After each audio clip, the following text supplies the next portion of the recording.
এখন খনিজ আর আকরিকের মধ্যে একটা পার্থক্য আছে, অর্থাৎ সকল মিনারেল এবং ওরের মধ্যে একটা বেশ বড় ধরনের ডিফারেন্স আছে। চলো আমরা ব্যাপারটা বুঝি।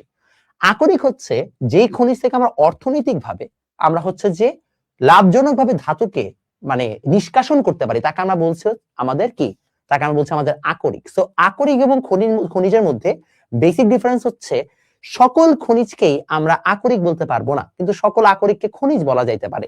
কেমনে চলো বুঝাই।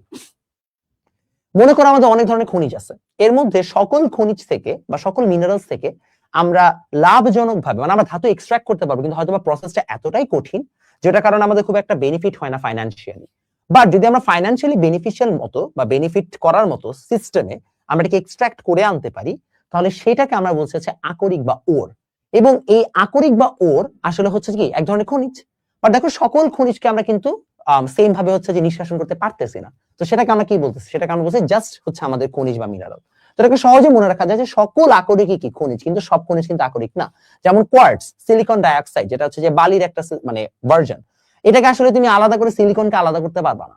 এই জন্য যে বালিটাকে বালি রাখা হয়, বালি থেকে সিলিকন আমরা বের করে আনি না। বা ফেলসপার, এটাকে ওইভাবে রাখা হয়।